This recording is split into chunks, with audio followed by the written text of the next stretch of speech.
Hello and welcome everyone. कैसे आप सब? आप देख रहे हैं फटाफट क्लासेस और मैं हूं आदिल रशीद।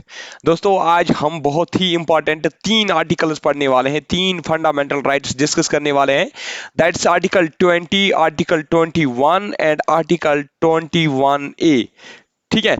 देखिए, जितने भी हमने अभी तक फंडामेंटल राइट्स पढ़े वो सब के सब इंपॉर्टेंट हैं, लेकिन आपको ध्यान रखना है आर्टिकल 19, 20, 21, ये जो तीन आर्टिकल्स है ना, ये सबसे ज्यादा इंपॉर्टेंट है। इन तीनों में से भी जो सबसे ज्यादा इंपॉर्टेंट है ना, वो ये दो है, आर्टिकल 20 और 21। ठीक है, क्योंकि मैंने आपको बताया था, अगर आपको याद होगा लास्ट लेक्चर में मैंने आपको पढ़ाया था कि इवन ड्यूरिंग इमरजेंसी ये दो आर्टिकल्स ऐसे हैं जो इमरजेंसी के टाइम पे भी इनको वायलेट नहीं किया जा सकता, ये हमसे छीने नहीं जा सकते। बाकी जितने भी फंडामेंटल राइट्स हैं उनको कभी ना कभी हमसे छीना जा सकता है, मतलब ड्यूरिंग इमरजेंसी वो सस्पेंड होते हैं, लेकिन ये वाहिद ऐसे दो आर्टिकल्स हैं जो कभी भी सस्पेंड नहीं हो सकते। ठीक है, तो चलिए आज का हमारा टॉपिक जो है वो स्टार्ट होगा आर्टिकल 20 से। स्टार्ट करते हैं। देखिए, आर्टिकल 20 क्या कहता है? आर्टिकल 20 में दो तीन चीजें जो हैं जो आपको याद रखनी है। एक है सबसे ज्यादा इंपॉर्टेंट, इसमें एक्स पोस्ट फैक्टो लॉ है, नो डबल जियोपार्डी है और सेल्फ इंक्रिमिनेशन है। ठीक है, मैं आपको बिल्कुल आसान भाषा में समझाऊंगा, एक आसान एग्जाम्पल में दूंगा। ठीक है, तो उसकी मदद से आपको ये याद रहेगा। देखिए, आर्टिकल 20 क्या कहता है? आर्टिकल 20 कहता है, सबसे पहले हम देखेंगे, ये कहता है प्रोटेक्शन। किस मामले में? Protection in respect of conviction for offences. सबसे पहले मैं आपको बता दूं, ऑफेंस आपको पता किसको बोलते हैं? ऑफेंस हम बोलते हैं किसी को, किसी भी क्राइम को। अगर आपने कोई भी चीज गलत की होगी ना, इलीगल की होगी, कोई भी काम इलीगल किया होगा, तो हम बोलेंगे कि आपने एक ऑफेंस किया है। ठीक है, आपने क्राइम किया है। कन्विक्शन पता है किसको बोलते हैं? कन्विक्शन कन्विक्शन किसको बोलते हैं? कन्विक्शन बोलते हैं हम जब कोर्ट किसी को गिल्टी प्रूव करता है। ठीक है, यानी कि कोर्ट में जब यह साबित होता है कि जिसके ऊपर इल्जाम लगे थे, हाँ, जिसके ऊपर इल्जाम लगे थे, कोर्ट अब ये प्रूव कर रहा है, कोर्ट में ये प्रूव हुआ, कोर्ट में उसके खिलाफ एविडेंसेस आए और कोर्ट ने अब ये डिक्लेयर किया कि हाँ जी, इसने सच में क्राइम किया है। देखिए क्या होता है, अगर कोई भी क्राइम करता है ना, जब तक ना कोर्ट बोलेगा ना कि हाँ इसने क्राइम किया है, तब तक उसको हम ये क्रिमिनल नहीं बोल सकते, तब तक हम उसको एक्यूज्ड बोलते हैं। जैसे ही कोर्ट में डिक्लेयर होता है, जैसे कोर्ट में एविडेंसेस मिलते हैं, जैसे ही कोर्ट को प्रूफ मिलता है कि हाँ इसी ने क्राइम किया है, तो उसके बाद हम उसको बोलते हैं ये कन्विक्टेड है, ये क्रिमिनल है। ठीक है, तो उसके बाद क्या होता है, जब गिल्टी ये प्रूव होता है, उसके बाद इसको जो सजा मिलती है ना, कोर्ट जो इसको सजा देती है, उसी को हम बोलते हैं कि कोर्ट ने इसको कन्विक्ट किया, कोर्ट ने कन्विक्शन इसको किया।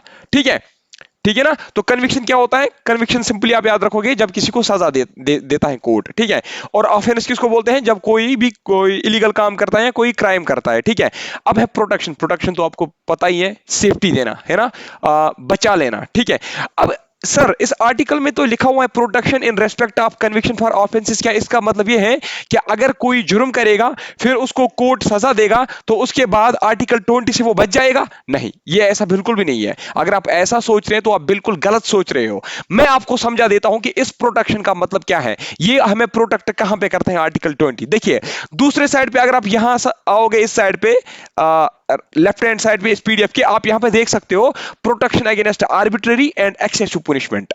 हाँ जी, यही है इसका मकसद। इसका मकसद ये नहीं है कि हम क्रिमिनल्स को बचाएंगे कोर्ट से, नहीं, इसका मकसद ये है कि हम क्रिमिनल्स को, हम एक्यूज्ड जो पर्सन होंगे, हाँ, जिन्होंने क्राइम किया होगा, हम उनको बचा लेंगे। लेकिन किस चीज से बचा लेंगे? अगर कोर्ट उनको क्या देगी? आर्बिट्ररी सजा देगी। आर्बिट्ररी मतलब का मतलब ये है कि अगर उसको उसके ऊपर जो है वो जानबूझ के उसके ऊपर सजा थोपेंगे। ठीक है, उसने क्राइम किया होगा या नहीं किया होगा, लेकिन कोर्ट ऐसे ही बता रहा है कि इसने क्राइम किया है। ठीक है, या अगर कोई कानून है, देख लीजिए, मान लीजिए कानून है कि जिसने भी मर्डर किया, पार्लियामेंट ने कानून बनाया कि जिसने भी मर्डर किया उसको 5 साल का जेल होगा। अब कोर्ट क्या कर रहा है? कोर्ट में कोई बंदा आया, ठीक है, उसके ऊपर चार्जेस लगे हैं और ये प्रूव भी हुआ कि इसने मर्डर किया है। कोर्ट अब उसको बता रहा है कि आपको हम 5 साल नहीं, आपको हम 10 साल की सजा सुना देंगे। तो यहां पे क्या हुआ? ये तो एक्सेसिव पुनिशमेंट हुआ, ये तो इसको ज्यादा पुनिशमेंट मिल गई। कानून तो बता रहा है कि जो मर्डर करेगा उसको 5 साल सजा है, कोर्ट तो 10 साल दे रहा है, तो इसका मतलब यहां पे कोर्ट जो है वो एक्सेसिव पनिशमेंट दे रहा है। तो यहां पे हम कह सकते हैं कि आर्टिकल 20 जो है, आर्टिकल 20 हमें यहां पे बचाने आएगा। हाँ, अब आपको क्या करना पड़ेगा, इसके लिए आपको क्या करना पड़ेगा, हाँ, किसी दूसरे कोर्ट में या इसी कोर्ट में आपको क्या करना है, हाँ, अपील करनी है कि सर मेरे साथ क्या हो रहा है, अन्याय हो रहा है, मेरे साथ इनजस्टिस हो रही है, मुझे एक्सेसिव पनिशमेंट दिया जा रहा है। तो ये आर्टिकल 20 वहां पे आपको बचा लेगा। आर्टिकल 20 आपको किस चीज में बचाएगा, ये जो आपको 10 साल की सजा दी जा रही है, हाँ, वहां पे आपको ये बचाएगा। वहां पे आपको आर्टिकल 20 किस चीज से बचाएगा, आपको आर्टिकल 20 जो है आपको मदद करेगा किस चीज में, अगर आपको 10 साल की सजा सुनाई गई है तो आपको अब 5 साल की ही सजा सुना देंगे। वहां पे आपको प्रोटेक्ट करेगा। ऐसा नहीं कि आपने मर्डर किया आपको बिल्कुल ही ये प्रोटेक्ट करेगा, नहीं। एक तो आपको याद रखना है आर्बिट्ररी, और दूसरा आपको याद रखना है एक्सेसिव। ठीक है, एक आर्बिट्ररी और दूसरा एक्सेसिव पनिशमेंट से ये बचा लेता है। ठीक है, समझ आ गया। देखिए, अब मैंने आपको लास्ट लेक्चर्स में बताया था, मैंने बहुत बार ये रिपीट किया कि आर्टिकल 15, आर्टिकल 16, आर्टिकल 19, आर्टिकल 29 और आर्टिकल 30 ये कुछ ऐसे फंडामेंटल राइट्स हैं जो सिर्फ और सिर्फ किनको मिलते हैं, जो सिर्फ और सिर्फ इंडिया के सिटीजन्स को मिलेगा, जो सिर्फ और सिर्फ इंडिया के सिटीजन्स को ही मिलेगा। एलियंस को ये, एलियंस या फॉरेनर जो है उनको ये नहीं मिलेगा। ठीक है, लेकिन अगर आपसे कोई पूछेगा आर्टिकल 20 के बारे में, आर्टिकल 20 क्या ये फॉरेनर्स को मिलेगा, क्या ये प्राइवेट कंपनीज या बाकी जो स्टेचुरी ये जो होते हैं लीगल कॉर्पोरेशन उनको मिलेगा, या ये सिटीजन्स को मिलेगा, आपको याद रखना है ये किसी भी पर्सन को मिलेगा। पर्सन में फिर सिटीजन भी आएगा, पर्सन में फिर फॉरेनर भी आएगा, पर्सन में फिर एलियंस भी आएंगे। ठीक है, तो आपको ये याद रखना है कि आर्टिकल 20 जो है ये सबको मिलता है, सिटीजन्स को भी मिलता है, फॉरेनर्स को भी मिलता है, एलियंस को भी मिलता है, और लीगल कंपनीज को भी मिलता है, लीगल पर्सन्स को भी मिलता है, सबको मिलता है। ठीक है, ठीक है ना। चलिए अब देखिए, आर्टिकल 20 में मेंशन किया हुआ है एक्स पोस्ट फैक्टो लॉ, इसका मतलब क्या है, और मेंशन किया हुआ है डबल जियोपार्डी, और मेंशन किया हुआ है सेल्फ इंक्रिमिनेशन। एक एक करके मैं आपको समझा दूंगा। एक्स पोस्ट फैक्टो लॉ जो है ना, एक्स पोस्ट फैक्टो लॉ का मतलब होता है कि अगर मान लीजिए पार्लियामेंट जो है, पार्लियामेंट ने आज कोई कानून बनाया, पार्लियामेंट ने आज कोई कानून बनाया, किसके ऊपर टैक्स के ऊपर, टैक्स के रिलेटेड पार्लियामेंट आज के डेट में, आज के डेट है 6 अगस्त, 6 के साथ चलिए 6 ही मान लेते हैं, 6 अगस्त 2024 को पार्लियामेंट एक कानून बनाती है टैक्स के रिलेटेड, और इसमें पार्लियामेंट ये कहती है कि ये जो टैक्स है, ये जो लॉ हमने बनाया, ये अप्लाई होगा कब से, ये अप्लाई होगा रिट्रोस्पेक्टिव डेट से। रिट्रोस्पेक्टिव का मतलब है कि अगर हमने 6 अगस्त से बनाया तो हम, अगर ये पार्लियामेंट बोलेगा ना कि ये रिट्रोस्पेक्टिव है, रिट्रोस्पेक्टिव का मतलब है कि ये 6 अगस्त से पहले के दिन जो है, फॉर एग्जांपल अगर उन्होंने बोला कि ये 1 अगस्त का जो डेट है उस पे भी अप्लाई होगा, यानी कि 1 अगस्त, 2 अगस्त, 3, 4, 5 अगस्त के ऊपर भी ये अप्लाई होगा, तो इसका मतलब है ये रिट्रोस्पेक्टिव है। मतलब डेट लॉ जो है वो हमने आज बनाया, लेकिन अप्लाई हम कर रहे हैं किस डेट पे, जो इससे पहले दिन गुजरे हैं हम उन पे भी ये अप्लाई करते हैं, या हम पास्ट पे भी अप्लाई करते हैं। ऐसे आप समझ जाओगे। फिर से बता देता हूं, पार्लियामेंट अगर आज के डेट में 6 अगस्त को पार्लियामेंट टैक्स के रिलेटेड कोई कानून बनाती है, फिर अगर पार्लियामेंट ये कहती है कि ये जो टैक्स के ऊपर हमने लॉ बनाया ये सिर्फ 6 अगस्त पे अप्लाई नहीं होगा, ये 6 अगस्त और 6, 7, 8, 9, 10 अगस्त, ये मतलब आज से आगे के डेट जितने भी होंगे ये सिर्फ उस पे अप्लाई नहीं होगा, ये पास्ट के डेट पे भी अप्लाई होगा। फॉर एग्जांपल पार्लियामेंट ने कहा ये 1 अगस्त 2024 से अप्लाई होगा, तो इसका मतलब है हम ये कहेंगे कि ये रिट्रोस्पेक्टिव लॉ है। क्या है ये? रिट्रोस्पेक्टिव लॉ है।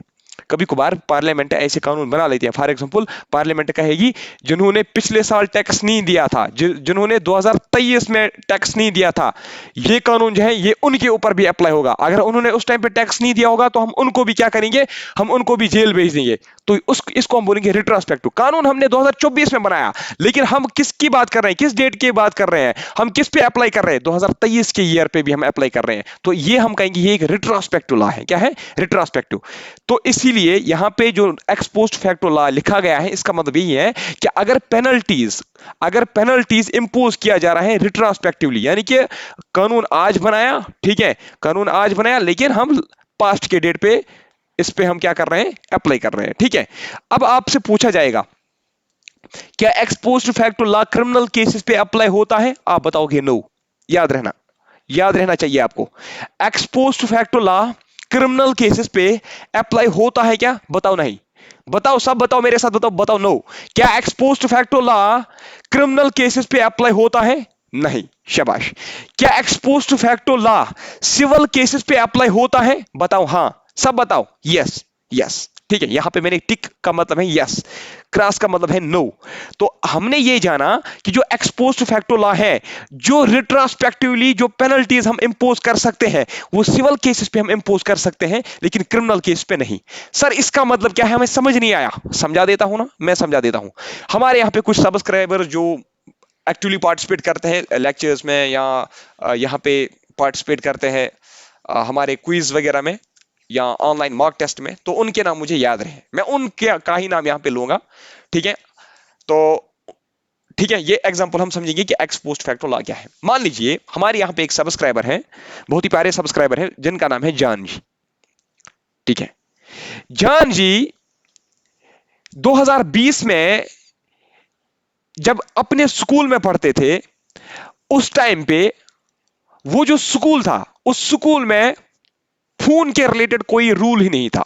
मतलब हम ले जाते हैं ना कॉलेज या स्कूल, जो हम फोन साथ में ले जाते हैं बैग में, तो बहुत सारे जो कॉलेजेस और यूनिवर्सिटीज वगैरह, यूनिवर्सिटीज तो नहीं, छोटे छोटे जो ये स्कूल्स होते हैं ना, मतलब हायर सेकेंडरी लेवल तक, या कॉलेज, कॉलेज में भी ऐसा होता है कुछ कॉलेज में, वहां पे कहा जाता है कि आप फोन स्कूल साथ मत लाया करो। ठीक है, तो ये एक रूल होता है।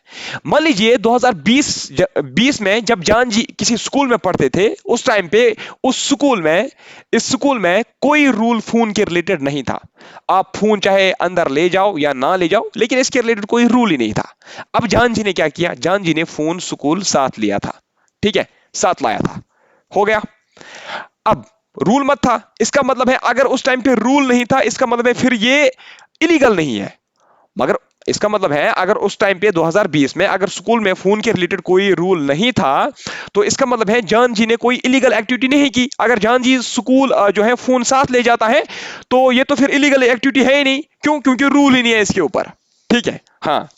अब अगर उस टाइम पे रूल होता, तो जान जी अगर फिर भी स्कूल फोन ले जाता, तो उस टाइम पे हम कहते कि जान जी जो है ये इलीगल एक्टिविटी कर रहा है। ठीक है, लेकिन अभी रूल मत है, अभी लीगल है, समझना।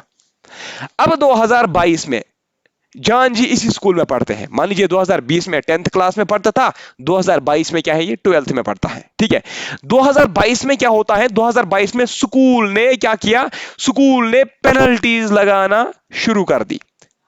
स्कूल में एक रूल अप्लाई होने लगा। कब से? मान लीजिए 6 अगस्त 2022 से स्कूल में एक रूल बनाया गया, आज से जो भी फोन साथ में लाएगा, तो वो उसको उसके ऊपर हम क्या लगाएंगे, पेनल्टी लगाएंगे। क्या लगाएंगे? उसको उसका फाइन होगा। ठीक है, तो अब जान जी ने क्या किया, जान जी ने फिर से स्कूल फोन साथ लाया। अब क्या होगा? फंस गया ना। जान जी ने फिर से फोन साथ लाया स्कूल, तो इसका मतलब है आज क्या, आज जान जी के ऊपर पेनल्टीज लग सकती है? हाँ बिल्कुल लगेंगे। क्यों? क्योंकि आज जान जी ने इलीगल एक्टिविटी की। क्यों? क्योंकि आज तो स्कूल में रूल है, रूल तो बना हुआ है। 2020 में जब ये लाता था फोन साथ, तो उस टाइम पे रूल नहीं था, उस टाइम पे इलीगल एक्टिविटी नहीं थी, उस टाइम पे इसको कोई भी पेनल्टी नहीं लगा सकता था। लेकिन आज 6 अगस्त को रूल, 6 अगस्त से रूल बना था। ठीक है, 7 अगस्त या 8 अगस्त को जान जी फिर से फोन साथ लाता है स्कूल, तो अब कहेंगे हम ये इलीगल एक्टिविटीज में इन्वॉल्व है, इसने क्राइम किया, इसके ऊपर पेनल्टी लग सकती है। हाँ, अब देखिए, अब मुझे आपको समझाना है x post facto law. X post facto law मुझे आपको यहां पे समझाना है। देखिए, मुझे आपको असल में वही समझाना है। देखिए, एक सेकंड, पहले मैं इसको रब करता हूं, एक सेकंड। देखिए, रूल तो बना, 6 अगस्त को रूल बना। आपको मैंने पहले ही बताया कि जान जी ने 2020 में भी क्या किया था, 2020 में भी फोन साथ लाया था। लेकिन ये रूल जो है ना, ये तो 6 अगस्त को बना, 6 अगस्त से पेनल्टीज लगेंगे। क्या स्कूल का प्रिंसिपल, क्या स्कूल का प्रिंसिपल जान जी से ये कह सकता है कि आप 2020 में भी फोन साथ ला रहे थे स्कूल, आप उसकी पेनल्टी भी मुझे दो? कह सकता है? नहीं। अगर प्रिंसिपल ऐसा कहता है, तो इसका मतलब है, अगर प्रिंसिपल ने ऐसा कहा, तो इसका मतलब है प्रिंसिपल जो है वो आर्बिट्रेरी पुनिशमेंट लगा रहा है। किसके ऊपर? जान जी के ऊपर। समझ में आया ना? इसी को हम बोलते हैं एक्स पोस्ट फैक्टो लॉ। 6 अगस्त 2024 को रूल बनाया प्रिंसिपल साहब ने, 6 अगस्त 2024 को रूल बनाया प्रिंसिपल साहब ने। जान जी ने 2020 में फोन साथ लाया था। अब प्रिंसिपल साहब बता रहे जान जी को, हाँ हमने आज जो रूल बनाया इसके हिसाब से आपको 2020 में जब आप फोन साथ ला रहे थे तो उसकी पेनल्टी भी आपको देनी पड़ेगी। तो इसको हम कहेंगे कि ये रिट्रोस्पेक्टिव लॉ है। जो प्रिंसिपल है वो रिट्रोस्पेक्टिवली पेनल्टी इंपोज कर रहा है, वो रिट्रोस्पेक्टिवली क्या लॉ जो है उसको इंपोज कर रहा है जान जी के ऊपर। ठीक है, रूल आज का है लेकिन पास्ट डेट पे ये इसको अप्लाई कर रहा है, इसी को हम बोलते हैं एक्स पोस्ट फैक्टो लॉ। हाँ अब देखिए, क्रिमिनल केसेस जहां पे भी होंगे, क्रिमिनल केसेस जहां पे भी होंगे, ठीक है, वहां पे ये रिट्रोस्पेक्टिव लॉ पार्लियामेंट नहीं बना सकता। मान लीजिए मंकीज का हंट करना, ठीक है, मंकीज को अगर हम हंटिंग करेंगे ना, मंकीज का उनका शिकार करेंगे, मान लीजिए प्रेजेंट डेट में मंकीज को हंट करना इलीगल नहीं है, इलीगल नहीं है, हम कर सकते हैं, मतलब हम इजीली हंट कर सकते हैं। तो क्या होता है, आज 2024 चल रहा है, 2026 में क्या होता है, पार्लियामेंट एक कानून बनाती है, उसमें वो कहते हैं कि मंकीज को हंट करना जो है वो आज से क्या है, वो आज से इलीगल है। तो इसका मतलब है 2026 से हम फिर ये नहीं कर सकते। तो अब क्या यहां पे गवर्नमेंट ये कानून बना सकती है कि जिन्होंने 2025 या 2024 में हंट किया था मंकीज को, उनको भी हम सजा देंगे? ये चीज गवर्नमेंट नहीं कर सकती। इसी को आर्टिकल 20 में लिखा गया है कि no ex post facto law. Criminal cases, ये तो अब क्राइम डिक्लेयर हुआ, मंकी को हंट करना अब क्राइम डिक्लेयर हुआ, लेकिन 2024 में जिन्होंने ये क्राइम किया था, हालांकि ये उस टाइम पे क्राइम नहीं था, लेकिन आज के हिसाब से अगर हम देखेंगे अब फिर ये क्राइम है, जिन्होंने 2024 या 2025 में मंकीज को मारा था, तो उनको यह सजा नहीं मिल सकती। यही आर्टिकल 20 कहता है, no ex post facto law on criminal activities. Criminal activities में ex post facto law apply नहीं होगा। समझ आया? अब सिविल केस में अप्लाई कैसे होगा समझा देता हूं। देखिए, मान लीजिए मुनीर साहब दूसरे हमारे एक सब्सक्राइबर हैं, ठीक है, मुनीर ने प्रॉपर्टी खरीदी 2010 में। उस टाइम पे उसने कोई टैक्स नहीं दिया, ठीक है, उस टाइम पे उसने कोई टैक्स नहीं दिया। अब गवर्नमेंट अगर 2024 में क्या बनाती है, 2024 में हम नहीं लेंगे, थोड़ा सा ही हम डेट लेंगे, 2011 में गवर्नमेंट एक पॉलिसी बनाती है, गवर्नमेंट एक रूल बनाता है कि जिन्होंने भी प्रॉपर्टी खरीदी है 2010 में, उनको टैक्स देना पड़ेगा 10%। तो यहां पे ऐसे कानून जो है ना, ऐसे कानून पार्लियामेंट बना सकती है। ये सिविल केस है ना, टैक्स का मामला जो होता है ना, टैक्स का मामला, ये तो सिविल केस है, ये तो मर्डर वगैरह नहीं है, ये तो थेफ्ट का कोई केस नहीं है। क्रिमिनल केस जो होते हैं ना, क्रिमिनल केस आप समझ लो, जो बड़े बड़े क्राइम होते हैं, मतलब मर्डर होता है, रेप होता है, थेफ्ट होता है, उनको हम बोलेंगे ये क्रिमिनल एक्टिविटीज है। सिविल एक्टिविटीज होता है ये छोटे छोटे मामले जो होते हैं ना, मतलब किसी से आपस में हमने लड़ाई की, कोई छोटी मोटी लड़ाई, या टैक्स का मामला कोई हो, या आपस में हमें कोई जमीन का मामला हो, तो उस टाइम पे ये जो है ना, ये लॉ जो है ना, उनको हम सिविल लॉज कहते हैं। तो सिविल लॉज पे x post facto law parliament बना सकती है। तो आपने क्या याद रखा, एक्स पोस्ट फैक्टो लॉ जो है ना, x post facto law criminal cases के ऊपर parliament x post facto law नहीं बना सकती है। दूसरा चीज आपने याद रखा, सिविल केसेस में एक्स पोस्ट फैक्टो लॉ जो है ना, इसके ऊपर पार्लियामेंट बना सकती है। अब और एक चीज यहां पे बता दूंगा, ठीक है, इंपॉर्टेंट, बहुत ही इंपॉर्टेंट चीज बता दूंगा। देखिए क्या वो ये है कि मान लीजिए क्रिमिनल केसेस में एक्स पोस्ट फैक्टो लॉ का दूसरा एक मतलब निकलता है, वो ये है कि मान लीजिए मर्डर के लिए 5 साल की सजा थी 2010 में, ठीक है, तो किसी ने 2011 में मर्डर किया तो उसको 5 साल सजा मिले। क्या मिले? 5 साल सजा मिले। अब 2024 में गवर्नमेंट ने बोला कि ये जो पिछला वाला 2010 में हमने कानून बनाया था मर्डर के रिलेटेड, जिसमें हमने 5 साल का क्या रखा था, सजा रखी थी, तो इसको आज हम 2024 में थोड़ा सा चेंज करेंगे। चेंज करके ये बता रहे हैं कि जो भी मर्डर करेगा उसको हम क्या देंगे, उसको हम आज से 10 साल की सजा देंगे। ये गवर्नमेंट कानून बना रही है, ठीक है। तो जिसने 2011 में मर्डर किया है, उसको 2010 के हिसाब से मिला है ना 5 साल की सजा। अब क्या यह हो सकता है, गवर्नमेंट ने 2024 में क्या किया, 2024 में उसने क्या किया, कानून चेंज किए। अब क्या गवर्नमेंट बता रही है कि हम 10 साल की सजा देंगे मर्डर जो करेगा। तो अब क्या यह हो सकता है कि जिसने 2011 में मर्डर किया है, क्या उसके ऊपर उसकी जो सजा 5 साल दी थी कोर्ट ने, क्या 2024 के कानून से अब उसको 10 साल की सजा सुना सकते हैं? हम नहीं सुना सकते। उस टाइम पे जो रूल था उस टाइम पे जो कानून था उसको उसी के अकॉर्डिंग जो है, उसी के अकॉर्डिंग जो है उस क्रिमिनल लॉ जो उस टाइम पे था 2010 में 2011 में, उसी क्रिमिनल लॉ के अकॉर्डिंग उसको सजा देनी है। हाँ, उसके बाद अगर गवर्नमेंट चेंज भी करेगी कानून, 20 साल भी रखेगी सजा, तो वो उस पर अप्लाई नहीं होगा। जिस टाइम पे, सिंपली आपको याद रखना है, जिस टाइम पे कोई भी बंदा क्राइम करता है उस टाइम पे भी, उस टाइम पे जो लॉ अप्लाई हो रहा होगा, उस टाइम पे जो रूल जो है वो चल रहा होगा, और कितना सजा उस रूल में लिखा हुआ होगा उतना ही सजा, वही लॉ जो है सिर्फ उसके ऊपर अप्लाई होगा। उसके बाद अगर गवर्नमेंट उसको चेंज भी करेगी, वो लॉ जो है वो उसके ऊपर अप्लाई नहीं होगा, उस क्रिमिनल के ऊपर। ठीक है, तो याद रखना है एक्स पोस्ट फैक्टो लॉ मैंने आपको समझा दिया। ठीक है, अब है डबल जियो पार्टी। डबल जियो पार्टी का मतलब है, मैंने आपको अभी एक एग्जांपल दी, 2010 में किसी ने मर्डर किया। ठीक है, उसके घर वालों ने क्या किया, उसके घर वालों ने क्या किया, कोर्ट में केस वो ले गए। ठीक है, तो केस जब हुआ तो उसके बाद उसको 5 साल की सजा मिली। ठीक है, तो अब क्या होता है, 2015 में वो रिलीज होगा, वो सजा काट के आया, हो गया रिलीज।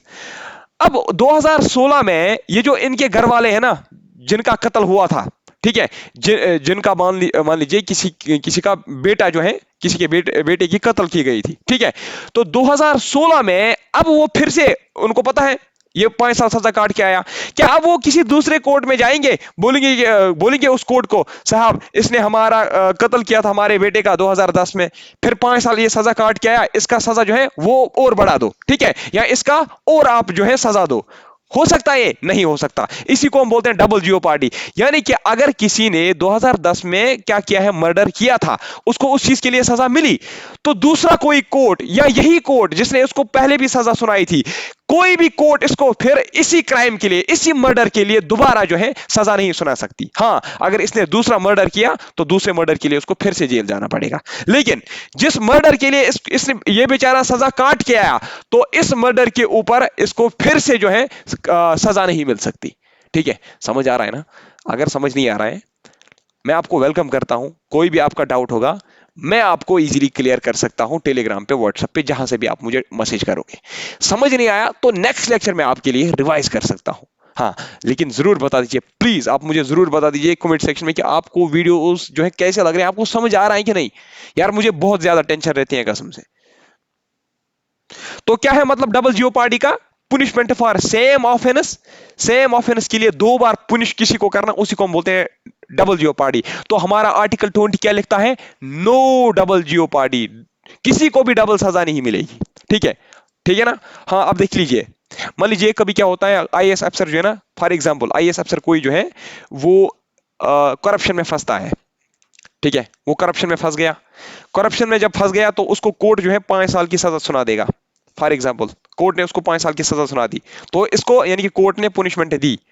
अब आपको पता है, कभी ये जो आईएएस अफसर है ना, आईएएस अफसर अगर इसको डिपार्टमेंटल इंक्वायरी करेगा, डिपार्टमेंटल इंक्वायरी होगी इसकी, डिपार्टमेंटल इंक्वायरी मतलब जो डिपार्टमेंट है ना, जो मतलब होम मिनिस्ट्री जो है वो इसको इंक्वायरी करेगा, वो इसको सस्पेंड करेगा। ठीक है, वो इसको सस्पेंड करेगा इस आईएएस अफसर को, या टर्मिनेट करेगा इस आईएएस अफसर को। तो वहां पे हम ये नहीं कह सकते कि इसको ये डबल सजा मिली, नहीं। इसमें आपको याद रखना है, डिपार्टमेंटल इंक्वायरी जो है ना, डिपार्टमेंट जो अपनी डिपार्टमेंट इसको सजा देगी, वो डबल जियो पार्टी में नहीं आता है। सिर्फ डबल जियो पार्टी का मतलब यह है कि सिर्फ कोर्ट डबल सजा नहीं दे सकती इसको, सेम ऑफेंस के लिए, सेम जो इसने क्राइम किया होगा, इस सेम क्राइम के लिए, एक ही क्राइम के लिए उसको कोर्ट जो है ना, कोर्ट डबल सजा नहीं दे सकती। इसी का मतलब है डबल जियो पार्टी। ठीक है, तो यही जो है कोर्ट नहीं कर सकता है। हाँ, अगर डिपार्टमेंट, याद रखना है आपको, अगर डिपार्टमेंट सजा सुनाएगी ना इसको अलग से, कोर्ट ने भी सुनाया, डिपार्टमेंट अपनी तरफ से अलग से सजा सुनाएगी, तो वो डबल जियो पार्टी में नहीं आएगा। इसका मतलब आपने सिंपली ये याद रखना है कि अगर कोई भी जो है कोई मुलाजिम होता है, कोई गवर्नमेंट एम्प्लॉय होता है, अगर उसको कोर्ट कोई सजा देता है, तो सजा देता है, उसके बाद ये देता है, अपना डिपार्टमेंट भी उसको सजा देता है कोई जुर्म करने के लिए, तो वहां पे आर्टिकल 20 उसको नहीं बचा सकता। ठीक है, आर्टिकल 20 उसको नहीं बचा सकता। ठीक है ना? हाँ, अगर कोर्ट ने उसको डबल सजा दी तो कोर्ट को वो पकड़े, कोर्ट को जो है पकड़ा जाएगा। ठीक है, सुप्रीम कोर्ट उसके ऊपर क्या लगाएगा, इंक्वायरी लगाएगा। अब है सेल्फ इंक्रिमिनेशन। सेल्फ इंक्रिमिनेशन का मतलब ये है कि पुलिस कभी बोलते हैं ना, जब आपको थाने में ले जाते हैं, फिर आपको पुलिस कभी ये करेगी, जबरदस्ती करेगी, बोलेगी नहीं नहीं आप बताओ मैंने ये क्राइम किया है, आप लिख के दो है, या आप रिकॉर्डिंग करके दो, आप बताओ हम रिकॉर्ड करेंगे कल कोर्ट में आपको, वो फिर हम थोड़ा सा क्या करेंगे, रियायत करेंगे। ठीक है, कोर्ट में फिर हम आपको कल बचा लेंगे, या आपको हम कम सजा सुनवा देंगे, अपने मतलब बातों में वो लाते हैं आपको। तो ये चीजें जो है ना, सेल्फ इंक्रिमिनेशन का मतलब है सेल्फ एविडेंस, यानी कि अपने ही अपने ही अगेंस्ट जो है एविडेंस देना, अपने ही अगेंस्ट जो है, अपने ही आपको अपने ही मतलब खुद के खिलाफ ही सबूत देना। मतलब आप खुद ही बता रहे हैं कि मैंने जुर्म किया है, पुलिस जो है वो आपको कभी है ना अपने बातों में लाके बता रहे हैं कि आप बताओ इस टाइम पे, कोई बात नहीं हम आपको बचा देंगे। ठीक है, तो इसका आर्टिकल 20 यही कहता है, नो सेल्फ इंक्रिमिनेशन, यानी कि आप खुद के अगेंस्ट जो है गवाही नहीं दे सकते, चाहे रिटन फॉर्मेट में, चाहे रिकॉर्डेड फॉर्मेट में। ठीक है, तो आप खुद के अगेंस्ट जो है एविडेंस नहीं दे सकते। हाँ, क्रिमिनल केसेस में सेल्फ इंक्रिमिनेशन नहीं अप्लाई होगा, सिविल केसेस में सेल्फ इंक्रिमिनेशन अप्लाई होगा। मतलब अगर कोई पुलिस के सामने ये कहता है कि हाँ मैंने मर्डर किया, तो कोर्ट में डायरेक्ट पुलिस ये नहीं कह सकती कि देखिए साहब इसने रिकॉर्डिंग है हमारे पास, इसने कल हमें ये जो है ये बयान दिया, ये हमने रिकॉर्डिंग करके लाई है, देखो इसने कल देखिए साहब इसने कल जो है ऑलरेडी हमें बताया है, हमने रिकॉर्ड करके लाया है, ये अब इस टाइम पे झूठ बोल रहा है मैंने नहीं किया है। तो वो जो रिकॉर्डिंग पुलिस लाएगी ना क्रिमिनल केसेस के मामले में, तो उस टाइम पे कोर्ट जो है ना, कोर्ट उसको नहीं मानने वाला।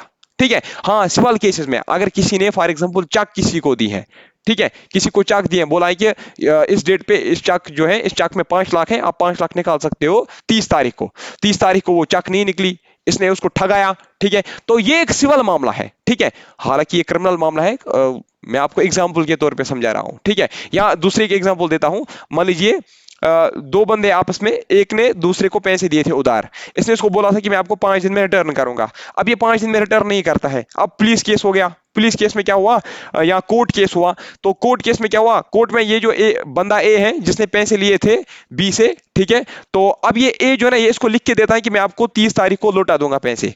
अब अगर इसने 30 तारीख को पैसे नहीं लौटा दिए, ठीक है, ये लिख के देता है ना, ये एफिडेविट लिख के देता है, ए जो है ना, ए एफिडेविट लिख के देता है कि मैं बी को 30 तारीख तक पैसे लौटा दूंगा किसी भी हाल में। ठीक है, अब ये एक सवाल केस है। ठीक है, ये सवाल केस है। अब इसका मतलब यह है कि ये जो एफिडेविट इसने लिखा ना, ये एफिडेविट इसने सेल्फ इंक्रिमिनेशन लिखा, यानी कि ये इसने खुद के ही अगेंस्ट जो है सबूत जो है खड़ा करके रखा कि अगर मैंने 30 तारीख को नहीं दिया तो आप ये जो है ये एफिडेविट, ये आपके पास सबूत है, ये आप कोर्ट में ले जाना, आप कोर्ट में दिखाना कि इसने मुझे बोला था 30 तारीख तक मैं पैसे दूंगा, लेकिन 30 तारीख हुआ ये मुझे पैसे नहीं लौटा रहा है, तो आप इसके ऊपर मुकदमा जो है वो दर्ज कर सकते हो फिर से। तो ये एक सिविल केस है, यानी कि सिविल केस में आपको याद रखना है सेल्फ इंक्रिमिनेशन, हम सेल्फ एविडेंस दे सकते हैं, क्रिमिनल केस में हम नहीं दे सकते। आई थिंक वीडियो बहुत लंबी होगी, क्योंकि ये जो है ना, ये बहुत जरूरी भी था समझना आर्टिकल 20, क्योंकि बहुत सारे जो है ना कंसेप्चुअल क्वेश्चन से पूछे जाते हैं, या आपको कभी भी कोई जो है क्वेश्चन डालेगा तो फिर आप कंफ्यूज हो जाओगे, फिर वो जो है ना मजा नहीं आता, फिर अपने अपनी प्रेपरेशन पे डाउट होता है। ठीक है, या कल आपको देखना, जितने भी कल मॉक टेस्ट आएंगे ना, आप देखना आर्टिकल 20 पे इसी प्रकार के क्वेश्चन होंगे कि नहीं। मुझे पता है बहुत सारे जो है ना वो ऐसे ही ओवरव्यू आपको दे रहे हैं आर्टिकल्स का, ठीक है, वो आपको डिटेल में नहीं पढ़ा रहे हैं, लेकिन आप देखना ये जेकेएसएसबी का एग्जाम है, ये जेकेपी कंडक्ट नहीं करवाएगी। जेकेपी अगर कंडक्ट करवाती ना तो बहुत आसान डालते हैं वो क्वेश्चन, लेकिन ये जेकेएसएसबी करने वाला है एग्जाम, तो ध्यान रखना इसमें ग्रेजुएट लेवल के बच्चे भी होंगे, 12th वाले भी होंगे और 10th वाले भी होंगे। ठीक है, तो इसका मतलब ये नहीं है कि ये 10th, इसमें 10th वाले एलिजिबल है, तो इसका मतलब ये नहीं है कि पेपर आसान आएगा 10th लेवल का, नहीं। ठीक है, तो चलिए आज की इस वीडियो में इतना ही। Take care, thank you very much.